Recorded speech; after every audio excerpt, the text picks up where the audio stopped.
Witnessing the hardships of the pilgrims to Tibet, escaping through Death Valley, and listening to hymns in the most remote church in China. These are some of the highlights of an amazing adventure along the 1,500-year-old Tea and Horse Trail.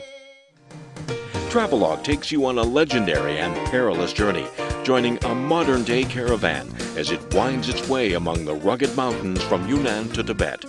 It's a journey through a land of almost untouched culture and natural beauty. Retracing this fabled cultural and economic lifeline in China's history, join Travelog on a 3-part series, Adventure on the Tea and Horse Trail. The Tea and Horse Trail, a trade route first trodden 1,300 years ago, begins at Pu'er in Yunnan and ends at Lhasa in Tibet.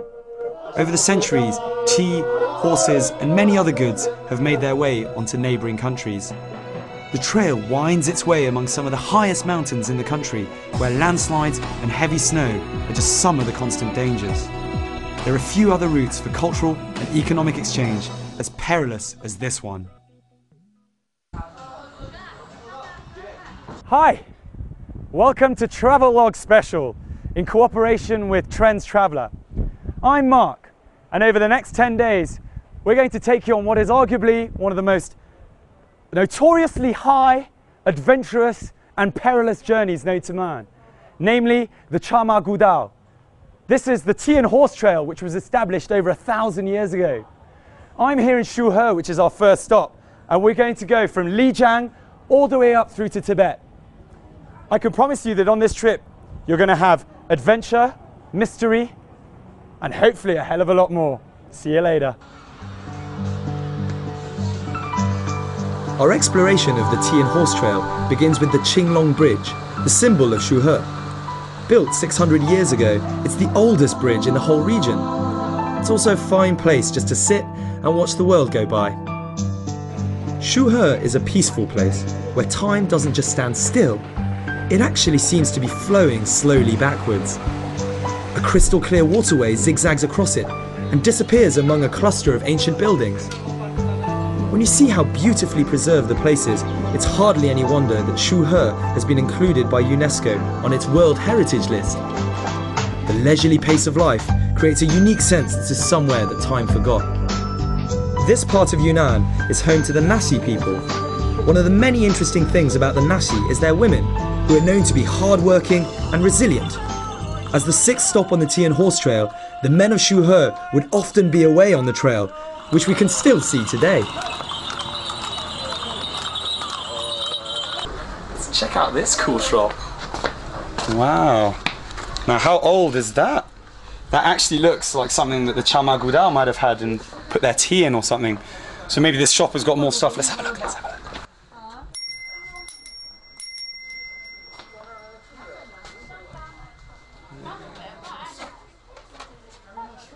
What do you reckon this was? It's probably really dark at night, so they'd be looking around. This would have come in useful. This would be one of the things I would have taken. Good choice. A title you hear mentioned a lot here is Ma Guotou, the head of a caravan. He has to be both strong in character and in body if he's to manage a caravan along this long and arduous journey. Often, he'd use his own horses to carry the merchant's goods. Throughout the history of the Tea and Horse Trail, the Nasi people produce more than their fair share of Ma Guotou. So if we're going to meet some of these legendary figures, Shuhe is obviously a place to look.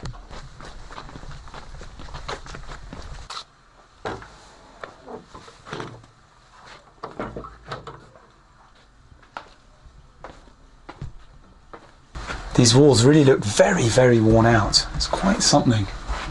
Can't believe there's not really much space for the horses here. Oh, bit of a new door there, so they've had a bit of renovation, haven't they? Let's go check out the rest of the house.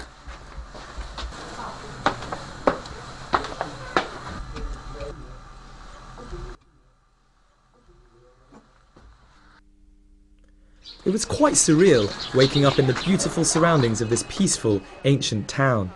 It felt more like being in an alpine village during the summer. People were slowly going about their daily business in much the same way as they have for hundreds of years. I've managed to get some information about a Ma Guotou, and so we're off to see if we can meet him. Grandpa Zhang, now 83 years old, is still working. Although these days he's running his own business making caravan accessories like this genuine mobile phone holder. He was 12 when he set out on his first journey along the Tea and Horse Trail. Nowadays, people come from all over the world just to listen to him and to buy some of his goods as souvenirs. But I'm more interested in his first-hand experience that he recalls as though they happened only yesterday. 小学们就半夜走，天亮走，连夜都走了，那我苦得很，路窄得很啊，碰着我儿子了，牲口多走摔在那个烂长桥头去了。有一个我们的伯打老熊说，打着一个老熊，没有个拿那个老熊，谁不都冲了吗？死球了吗？I've actually been told that once it started raining, let's have a look. If I'm doing this right, you just flip on the other side, and there you go. Pretty waterproof, I assume. But yeah, still very comfortable. I don't know which way I prefer. This one, it's a bit more rock and roll, this one. Quite like it.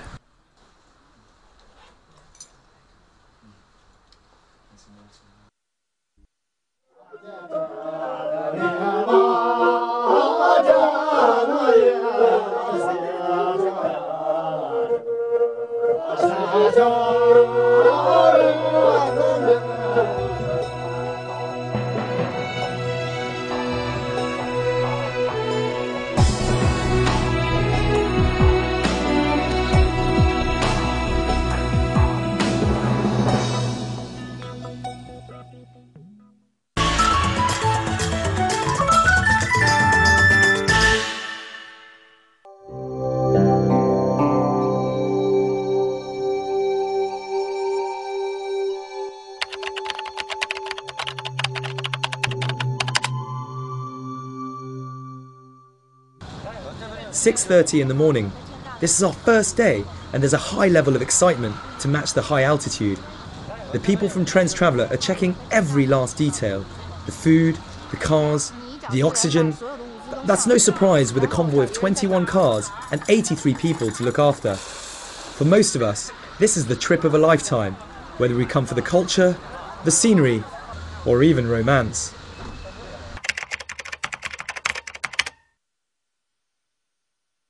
我特别期待滇藏之行，这是我梦寐以求的。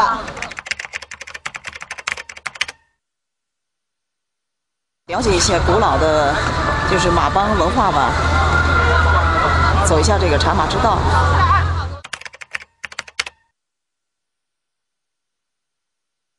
Want to fall in love again?